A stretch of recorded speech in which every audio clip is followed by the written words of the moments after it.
lagi di podcast kita. Jadi episode kali ini berbeda ya. Kita nggak cuma berdua aja, tapi rame-rame nih ada narasumber. Betul, dan topik kita kali ini memang lumayan bikin mikir dua kali guys. Karena topik kita kali itu adalah dari pasal ke realita, membaca fungsi hukum secara sosiologis. Kedengarannya kayak judul skripsi gak sih? Iya sih, tapi santai aja nggak sih? Kita bakal bahas ini bareng-bareng dengan bahasa yang gampang buat dicerna, ala-ala obrolan mahasiswa aja. Sebelumnya kita kenalan dulu nggak sih? Betul, kita kenalan dulu sama narasumber kita hari ini ada 3 ya. Iya. Boleh kenalan dulu? Oke, baik. Halo semuanya, aku Ebel. Jadi belakangan ini aku lumayan sering ikut kajian-kajian teori hukum. Apalagi sekarang kita akan membahas tentang fungsi hukum dari segi sosiologi, betul ya Kak? Iya. Ini sangat menarik banget sih, luar biasa sekali pasti nantinya. Selamat kenal. Lalu buat narasumber kita selanjutnya. Baik, saya Akbar Budiansa. Kemarin sempat magang beberapa bulan di lembaga bantuan hukum. Jadi saya mungkin bisa cerita sedikit gimana rasanya lihat langsung kesenjangan antara pasal dan grafiknya. Oke, makasih. Selanjutnya ada siapa ini? Halo, aku Beliana. Aku barusan observasi lapangan buat persiapan KKN, jadi masih fresh banget buat turun ke lapangan langsung ke masyarakat. Oke, makasih. Nah, lengkap nih, kita udah jadinya kita berlima. Intinya kita mau ngobrolin hukum itu di atas kertas, di pasal-pasal, di undang-undang, sama hukum yang beneran hidup dan dijalani masyarakat. Itu ternyata dua hal yang nggak selalu sama ya. Benar, dan ini kerasa banget buat kita yang masih kuliah di fakultas hukum ya kan. Kadang kita cuma belajar pasal tanpa pernah nanya, emang di lapangan itu kayak gimana sih? Apakah realitanya itu benar seperti itu atau tidak gitu kan? Betul banget, setuju banget sih Kak. Karena justru ini tuh inti dari sosiologi hukum yang sering dibahas di dalam kajian-kajian dari hukum ini. Yuk, kita mulai obrolin aja nggak sih? Oke, sebelum kita jauh ke materi yang kita akan kaji, jadi kita perlu samain persepsi dulu. Kalau bicara tentang hukum, orang biasanya bayangannya pasal kan, lalu undang-undang, terus ada KUHP, KUA Perdata. Itu yang disebut hukum normatif kan ya Kak Ibel? Betul, itu pendekatan doktrinal atau normatif hukum. Jadi hukum itu dilihat sebagai sistem aturan yang berdiri sendiri Kak. Dan itu tuh bisa disebut closed system, logis dan diuji dari konsistensinya sendiri. Tapi ada pendekatan lain yaitu sosiologi hukum. Nah di dalam sosiologi hukum ini justru lebih nanya kayak gimana hukum ini bekerja di masyarakat, lalu siapa yang menaatinya dan siapa yang nggak menaatinya dan kenapa kok begitu, jadi seperti itu kan. Oh gitu. Jadi kalau normatif itu nanyanya apa bunyi pasalnya, kalau sosiologi hukum itu yang ditanyakan apa yang sebenarnya terjadi di lapangan gitu ya Kak? Betul banget Kak, di nyata. Jadi tuh kita melihat kayak pemikir hukum itu ngomongin soal jarak antara law in books dan juga law in action. Biasanya gitu. Kalau boleh saya tambahin itu dari pengalaman magang, saya itu kerasa bantu aku masih aku bantu pendampingan kasus di LBH. Itu ada aturan yang kelasnya itu kedengaran jelas banget. Jadi tapi bagi ketemu kasus beneran penerapannya itu jauh lebih rumit. Oh, seperti itu ya. Jadi law in books itu hukum yang tertulis, lalu law in action itu hukum yang benar-benar dipraktekkan, seperti itu Pak? Iya, itu benar banget Kak. Jadi istilah itu pernah dipopulerkan oleh seorang ahli hukum dari Amerika Kak. Namanya itu kalau nggak salah Bruce Lupone. Nah, beliau ini mengatakan ada jarak yang nggak bisa dihindari antara hukum yang dicita-citakan dan juga membuat undang-undang dengan hukum yang benar-benar diterapkan oleh aparat dan dirasakan oleh masyarakat. Contohnya seperti apa sih? Biar kita semua ini tahu bagaimana bentuk dari hal tersebut. Kalau contohnya itu paling sering dipakai sih itu sudah seperti aturan lalu lintas. Itu ada apa namanya, di atas kertas itu semua pelanggaran lampu merah kena tilang. Jadi apa namanya, di kenyataannya itu ada negosiasi di jalan. Oh, seperti pungli seperti Ya, ya. ada kamera di depan itu. Oh, iya. Ada perbedaan pelanggaran antara kota besar dan daerah. Nah, ini juga ngerasain waktu observasi lapangan buat persiapan KKN kemarin. Di desa pedagangan aturan formal sering banget berbenturan sama kebiasaan warga yang udah turun-temurun. Oh, jadi itu bukan berarti hukumnya ya Kak yang salah, tapi nunjukin ada dinamika sosial yang nggak tertangkap kalau kita cuma baca pasalnya saja. Betul. Oke, dari yang tadi disebut ada namanya Ruskopun. Siapa sih itu Ruskopun? Bisa diperdalam lagi nggak? Apa sih pemikiran besarnya itu Kak Edo? Oke, jadi POUN ini dikenal dengan teorinya, yaitu Law as a Tool of Social Engineering. Itu artinya hukum itu sebagai alat rekayasa sosial, Kak. Yang dimana menurut dia fungsi hukum ini bukan cuma mengatur, tapi juga menyeimbangkan berbagai kepentingan-kepentingan yang ada di dalam masyarakat. Misalnya kepentingan individu, kepentingan publik, dan juga kepentingan sosial, dan banyak sekali contohnya di masyarakat. Itu maksudnya menyeimbangkan itu gimana sih Kak? Nah, misalnya gini ya, ada kepentingan pengusaha buat berekspansi bisnis, dan juga ada kepentingan pekerja buat mengusahakan dapat upah dan juga jam kerjanya itu yang sesuai. Ada juga kepentingan masyarakat luas biar nggak dapat eksploitasi di dunia pekerjaan. Nah, kepentingan masyarakat luas ini semuanya udah diatur dalam hukum ketenagakerjaan atau undang-undang cipta kerja, gitu. Jadi ketiganya itu menjembatani gitu loh. Gitu. Jadi ada satu pautnya seperti itu. Benar. Kalau menurut Kak Akbar itu bagaimana sih? Itu waktu saya makan itu saya sering langsung gimana prosesnya, menjabatani itu nggak sesuai selalu mulus. Jadi kadang orang yang datang ke LBH itu berharap hukum bakal langsung membela mereka 100%, padahal hukum ketenagakerjaan itu memang dirancang buat cari titik tengah, bukan menang mutlak sebelah pihak. Oke, berarti kalau menurut ngikutin logika POUN ya, ketika hukum dibuat tapi nggak berhasil menyeimbangkan kepentingan itu di lapangan, berarti ada yang gagal dong dalam fungsi sosialnya. Meskipun secara normatif pasalnya itu sah-sah aja nggak sih? Tepat sekali, Kak. Nyatanya di dalam masyarakat itu masih banyak yang luput. Banyak undang-undang di Indonesia yang secara teknis lolos prosedur pembentukan, tapi begitu diterapkan malah menciptakan ketimpangan baru atau tidak dipatuhi karena tidak sesuai dengan kondisi real di masyarakat. Oh, ada nggak sih Kak contoh konkret nggak dari konteks Indonesia? Ya Kak, kayak misalnya contoh di masyarakat lah ya. Oke, cuma di masyarakat gitu ya. Ada salah satu yang sering dibahas di kajian kamus saya itu ada regulasi terkait sektor informal. Misalnya pedagang kaki lima atau UMKM. Aturan zonasi dan perizinan di atas kertas kelihatannya rapi kan, tapi karena nggak mempertimbangkan realita ekonomi masyarakat, akhirnya banyak yang dilanggar. Misalnya tuh kayak di Jalan Veteran di dekat Universitas Brawijaya itu. Oh, di situ. Kalau menurut Kak Berliana, ada nggak sih kayak contoh konkret yang pernah Kakak alami gitu, atau pernah Kakak lihat sih? Ada sih, aku temuin di pas pemetaan potensi desa buat program KKN. Banyak pelaku UKM saya sebenarnya pengen UKM-nya legal, punya izin, punya sertifikasi, tapi prosesnya dianggap itu dan jauh dari cara kerja mereka sehari. Jadi akhirnya dibiarin aja nggak lagi. Oke, berarti ini bukan soal masyarakatnya yang bandel teman-teman, tapi karena memang soal hukum yang kurang mumpuni. Nah ini pas banget nih Kak, aku jadi keinget suatu pemikir berikutnya terkait hal ini. Oh gitu. Jadi ada Eugene Ehrlich. Jadi itu adalah seorang ahli hukum dari Austria yang dianggap sebagai salah satu bapak sosiologi hukum Kak. Nah dia punya konsep terkenal, namanya itu living law atau hukum yang hidup.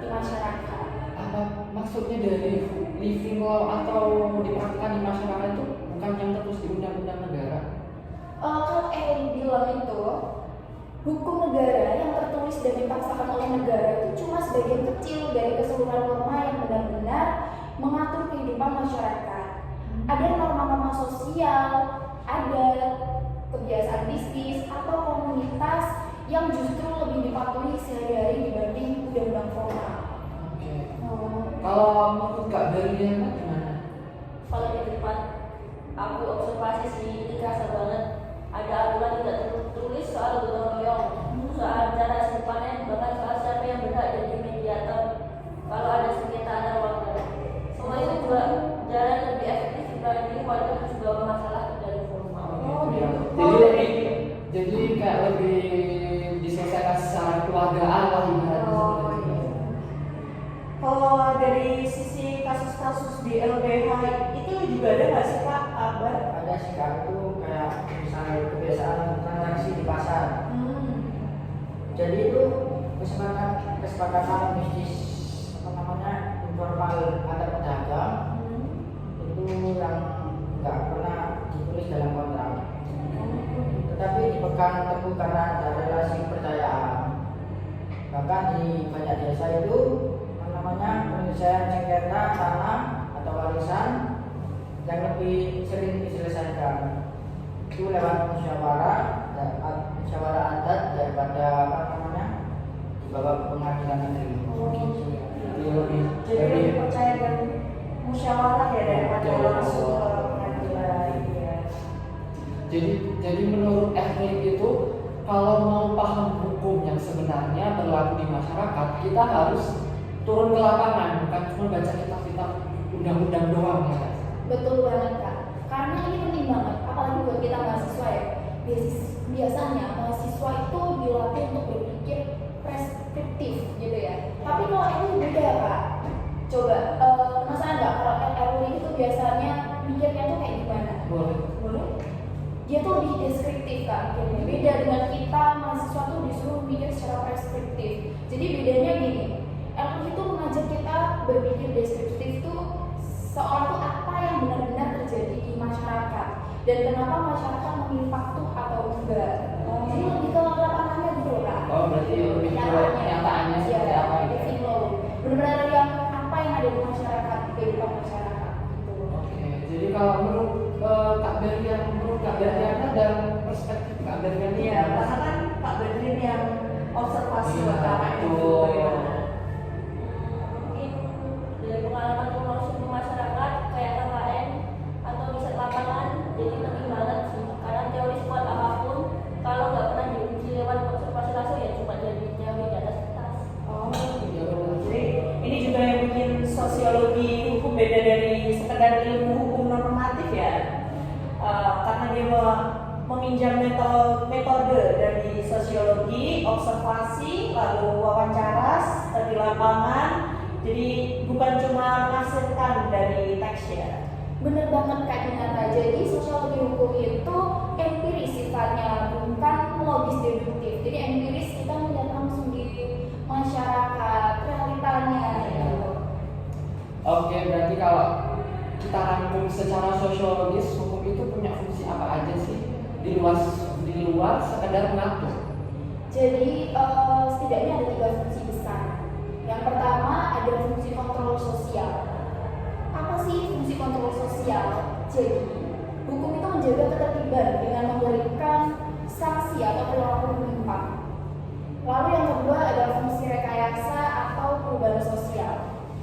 Nah, hukum dipakai buat mendorong masyarakat untuk berubah ke arah yang tertentu, misalnya undang-undang tentang kesetaraan gender.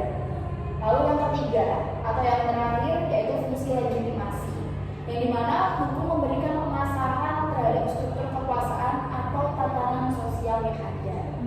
Gitu ya.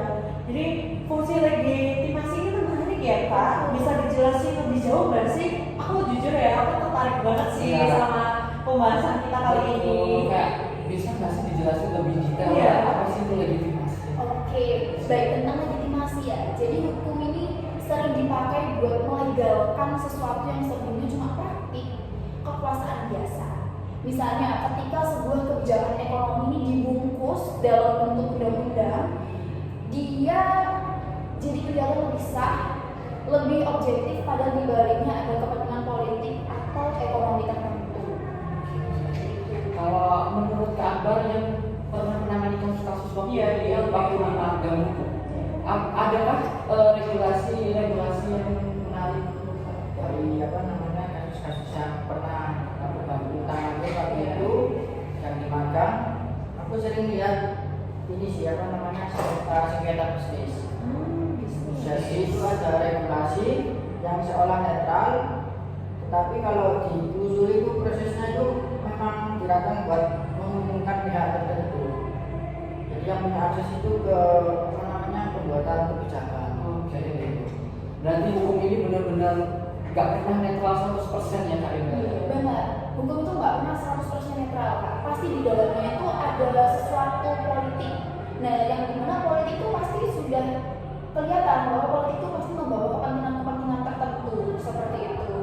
Jadi proses politik selalu melibatkan kepentingan dan juga yang bisa kita lihat kepentingan apa gitu yang ada atau dari sebuah aturan atau bukan cuma kita tuh sebagai mahasiswa punya kita nggak harus menghafal pasal-pasal atau undang-undang, tapi kita juga harus kritis dalam membaca suatu politik tertentu di dalam suatu hukum itu karena nggak semuanya netral. Iya, kalau ngapalin semua pasal sebenarnya seperti banyak sekali Iya, ya. benar. Nggak semuanya Iya, itu. Iya, Apalagi sekarang ada KUHP yang baru. Iya, Terus kita harus ada belajar pasal dari lagi. yang lama Pasti ini yang anak-anak baru. iya, pas yang baru hukum ini baru menghafalkan pasal yang lama sudah mulai Pasal hafal yang pasal baru. yang baru. Itu butuh waktu. Iya, jadi mending bukannya menghafal tetapi lebih dimengerti. Iya, Betul. iya.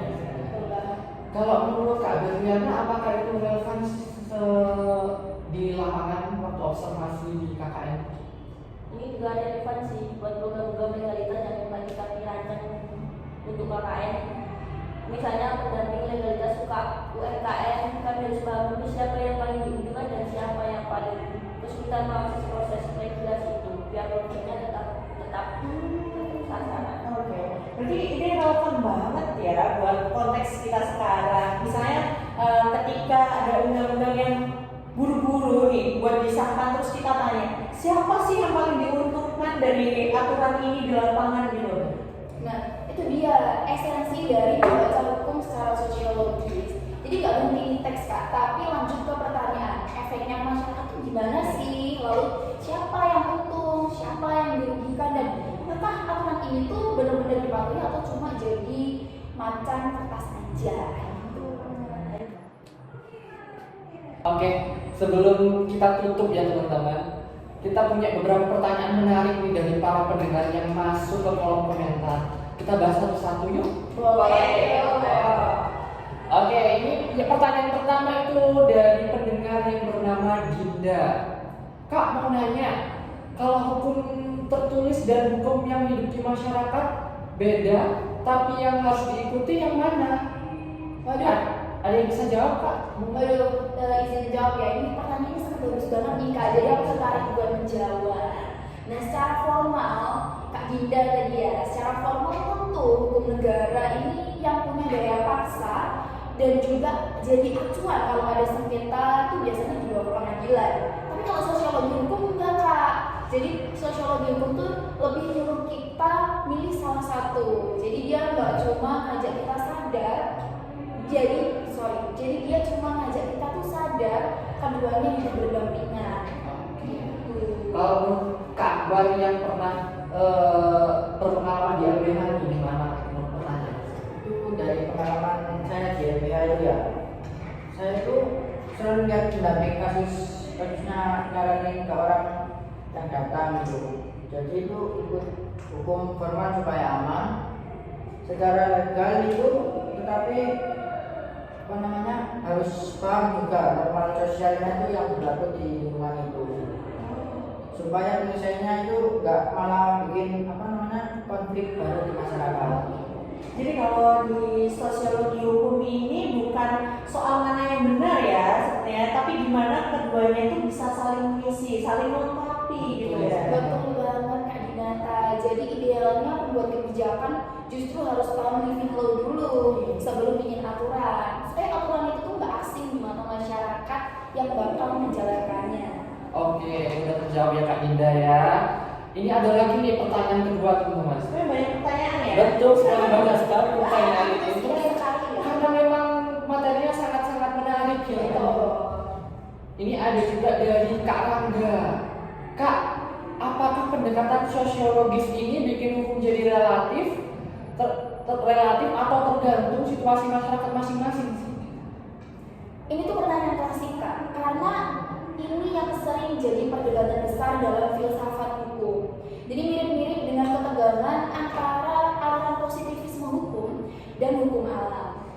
Nah, jawabannya, sosiologi hukum nggak menghapus adanya norma dasar atau prinsip keadilan universal, tapi dia menunjukkan bahwa penerapan dan efektivitas hukum itu memang dipengaruhi konteks sosial.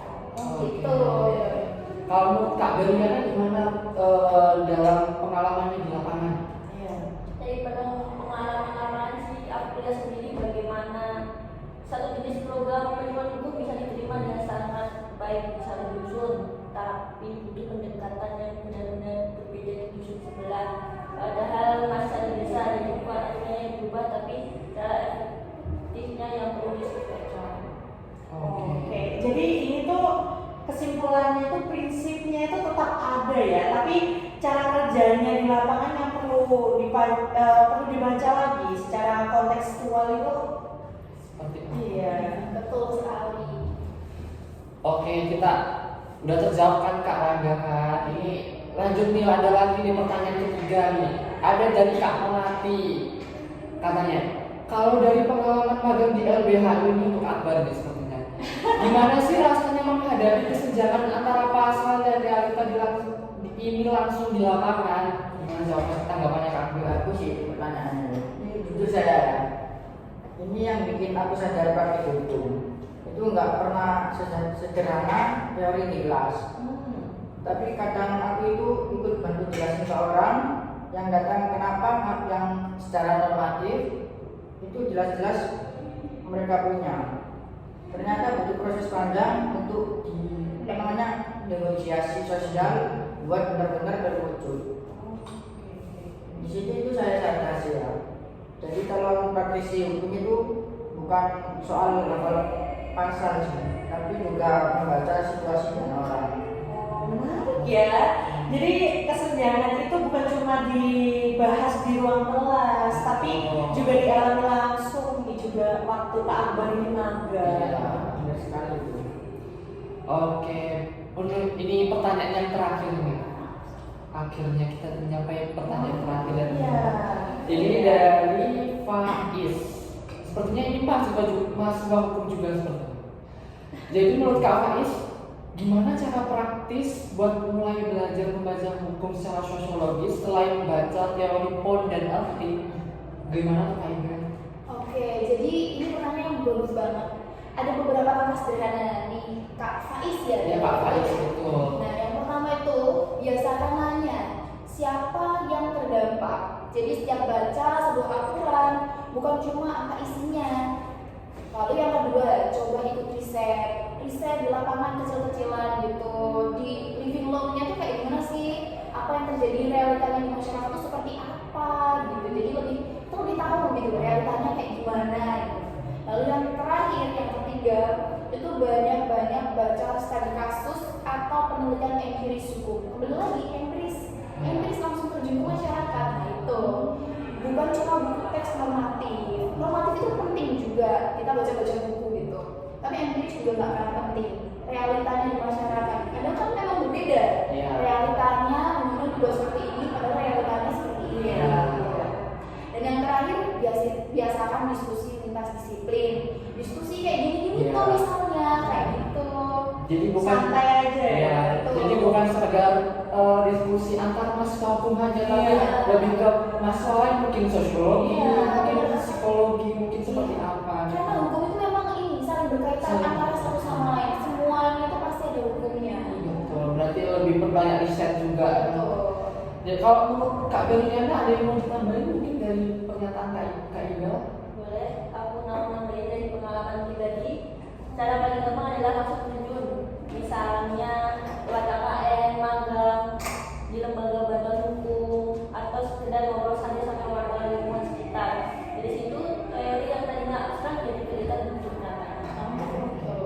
Kalau dari pengalaman magang Kak Akbar gimana tuh? Itu dari pengalaman magang itu ya, itu saya sarankan juga sering-sering ikut sidang terbuka sih, atau baca-baca putusan di pengadilan.